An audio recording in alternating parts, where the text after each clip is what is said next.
दोस्तों, प्यार, रिश्ते, समाज ये कुछ अहमियत रखते हैं। जिस प्यार को और जिसे दोस्ती को और जो विश्वास को में बहुत बड़ा डिफरेंस है, समझा जाए तो कोई डिफरेंस नहीं है। बात आज उसी प्यार में और रिश्ते की बात है। एक बेटी ने अपने प्रेमी भाई के साथ मिलकर एक माँ की किस कदर निर्मम हत्या की। आज की कहानी कुछ इसी प्रकार है और आज की कहानी हम आपको लेकर चलेंगे। आप वीडियो को अंत तक ज़रूर देखें। एक बहन अपने भाई के साथ संबंध में किस प्रकार आई और उसने अपनी माँ की हत्या किस प्रकार की। वीडियो को डिस्क्रिप्ट मत करें, वीडियो को अंत तक ज़रूर देखिएगा। सो नमस्कार, मैं अजय कोहली। रुक करते हैं कहानी की तरफ।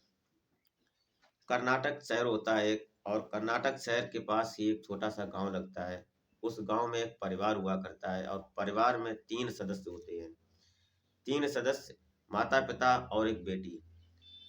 बेटी का नाम शीला होता है जो 21 वर्ष की होती है, और पिता बाहर नौकरी किया करते हैं, अपने काम करते हैं जिससे परिवार का भरण पोषण होता है शहर में। समय समय पर अपने घर आते हैं और घर आकर अपनी बेटी और अपनी पत्नी से मिलकर जाते हैं। लेकिन इसके बीच में होता क्या है उस बेटी के साथ, और बेटी क्या करती है, ये पिता को कोई खबर नहीं थी। पिता को क्या, उसकी माँ को भी कोई खबर नहीं थी। आज की कहानी कुछ इस कदर मोड़ लेती है कि आप सुनेंगे और वीडियो को देखेंगे तो आपके पैरों तले जमीन खिसकने वाली है। आप दांतों तले उंगली दबा जाएंगे। जो बेटी होती है वो एक प्रेमी उसका भाई होता है। मतलब परिवार में 3 सदस्य थे और 3 सदस्यों के बीच में एक लड़का आ जाता है। लड़का उनके सगे चाचा का लड़का होता है, शीला के सगे चाचा का लड़का, जिसका नाम अनिरुद्ध होता है। अनिरुद्ध 26 साल का होता है। दोनों में बहुत पहले से प्यार चल रहा था, लेकिन माँ की नज़र एक दिन पड़ती है। अनिरुद्ध, घटना एक दिन की है कि अनिरुद्ध उस घर में बैठा हुआ था। शीला थी और शीला की माँ थी, वही हंसी ठिठोलियाँ भाई बहन और माँ के साथ, बस वही प्यार की बातें और घर की बातें हो रही थी। वो लड़का समय समय पर शीला को मार्केट ले जाता है। बाजार में कोई चीज सामान कोई लेना होता है तो माँ बड़े विश्वास के साथ उस लड़के के साथ भेज देती है कि ये भाई बहन है, कोई संदेह की बात ही नहीं है, रिश्ते में कोई शंका करने की कोई गुंजाइश ही नहीं थी, क्योंकि भाई बहन थे दोनों। सब चलता रहता है। धीरे धीरे लगभग 2 साल गुजर जाते हैं। माँ को कोई कानो कान खबर नहीं होती है। एक दिन की बात है कि माँ घर पे थी, तो तीनों बैठे थे। माँ थी, शीला की माँ थी। मतलब तीनों आपस में बैठे बात कर रहे थे। तो कुछ समय गुजरा, लगभग वही सुबह सुबह के टाइम 10-11 बजे का टाइम रहा होगा। तो माँ बोलती है कि बेटे तुम घर पे ही रहना, शीला अकेली है तुम्हारी बहन, घर पे रहना, मैं बाजार जा रही हूँ, कुछ सामान लाना है, अभी आ रहे हैं, तब तक तुम घर पे ही रहना। तो माँ को तो विश्वास था, उसको कोई मतलब नहीं। लेकिन माँ चली जाती है मार्केट। इधर एक नया गुल खिलता है। माँ जब मार्केट से बाहर से आती है, लगभग 2-4 घंटे लग जाते हैं। जब बाहर से आती है तो घर पर आकर देखती है कि बाहर से गेट बंद है। गेट बंद है तो उसने गेट खोला, आवाज मारी। जब गेट खोलने के लिए आवाज मारी तो कोई अंदर से प्रतिक्रिया नहीं मिली। जब प्रतिक्रिया नहीं मिली तो माँ ने कमरे की जो खिड़की थी, उस खिड़की से झांक कर देखती है। तो अंदर का नज़ारा देखकर वो घबरा जाती है। भयानक नज़ारा था उसके लिए, माँ के लिए, कि वो घबरा जाती है। वो इतने क्रोध में और आवेश में आकर चिल्लाती है। तो अंदर दोनों क्या कर रहे थे, आप सुने। अंदर दोनों संबंध में थे। जो शीला और अनिरुद्ध होते हैं, दोनों संबंध बना रहे थे, एक दूसरे के साथ सेक्स कर रहे थे। लड़की ऊपर थी और लड़का नीचे था। ये नज़ारा जब माँ ने देखा तो माँ की आंखें फटी की फटी रह गई। माँ जब चिल्लाती है तो दोनों उठते हैं। जैसी स्थिति में थे उन्होंने कपड़े पहने और कपड़े पहनकर जब बाहर आते हैं तो लड़का वहाँ से रफू चक्कर हो जाता है, वो भाग जाता है।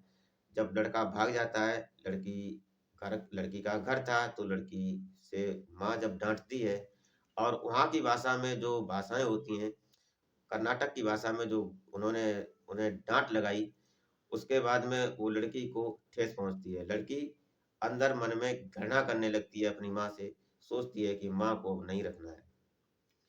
माँ से द्वेष भावना हो जाती है और माँ को एक दुश्मन की नज़र से देखने लगती है। और माँ अपनी बेटी को समझाने की हर संभव कोशिश करती है कि बेटी सुधर जाएगी। माँ ने समझाया, बेटी को समझ में नहीं आया, लेकिन माँ ने समझा कि मेरी बेटी समझ गई है। जब माँ ने बेटी से पूछा कि ये तुम्हारा चक्कर कब से चल रहा है या आज ये पहला दिन था? तो शीला बोलती है कि हमारा 2 साल से इसके साथ अफेयर है और हम 2 साल से दोनों संपर्क में हैं। तुम मुझे नहीं रोक पाओगी और मैं अनिरुद्ध से ही शादी करूँगी, अनिरुद्ध से ही प्यार करती हूँ और उसके बिना मैं नहीं रह पाऊँगी। इस बात को लेकर माँ बहुत परेशान हो जाती है, हैरान होती है। वो अपने पति से फ़ोन करती है, पति को बताती है। जब पति तक बात पहुँचती है तो पति बोलता है कि मैं 2-1 दिन में आऊँगा, आके समझाऊँगा, बेटी है, कोई बात नहीं, गलती हो जाती है। लेकिन वो समय नहीं मिला, वो समय नहीं आया जो माँ सोचती थी। शाम होती है, धीरे-धीरे खाना-पीना होता है, नित्य प्रति जो होता था, अपना-अपना काम करते हैं, एक-दूसरे से बोलते नहीं हैं, माँ और बेटी।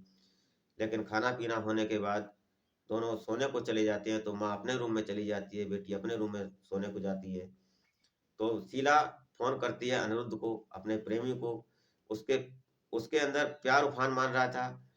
लड़की प्यार के बस इतनी थी, उसको हवस की आग इस प्रकार थी कि उसने माँ की कोई कदर नहीं समझी, माँ के रिश्तों को तार-तार कर दिया।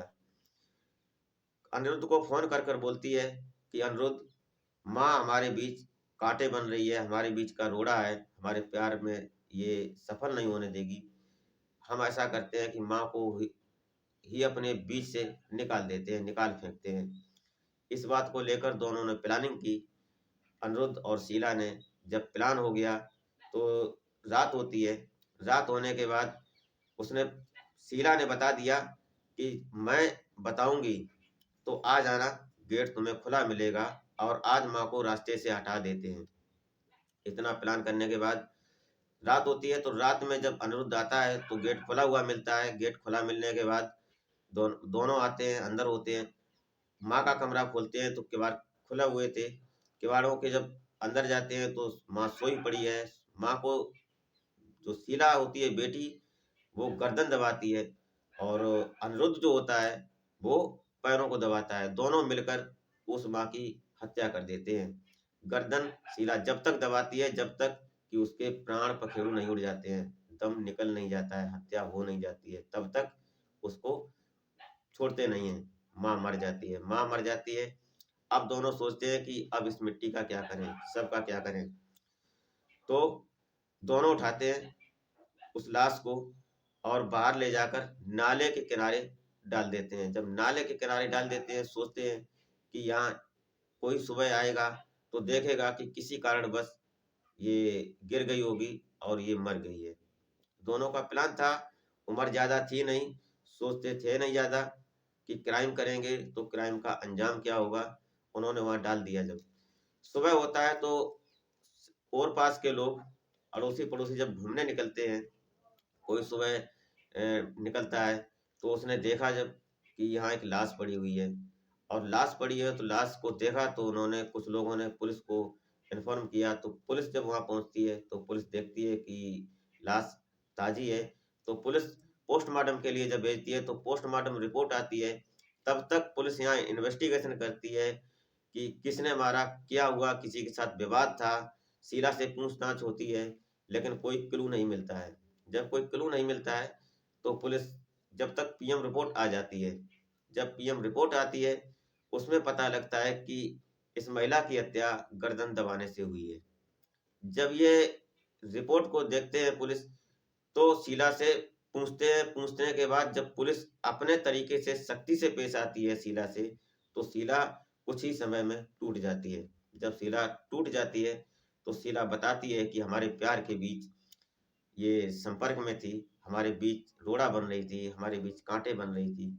हमने इसलिए इसको अपने ज़िंदगी से, अपने रास्ते से हटा दिया है।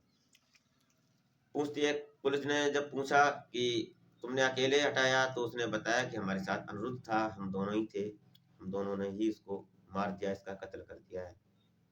जब वो कबूल करती है, तो पुलिस दोनों को थाने ले जाती है और थाने ले जाने के बाद जो संबंधित धाराएँ बनती थीं, उन धाराओं के अंतर्गत उनके ऊपर मुकदमा और जेल भेज दिया जाता है। इस कहानी को आप तक पहुँचाने का मेरा तात्पर्य आपको हैरान परेशान करना नहीं है।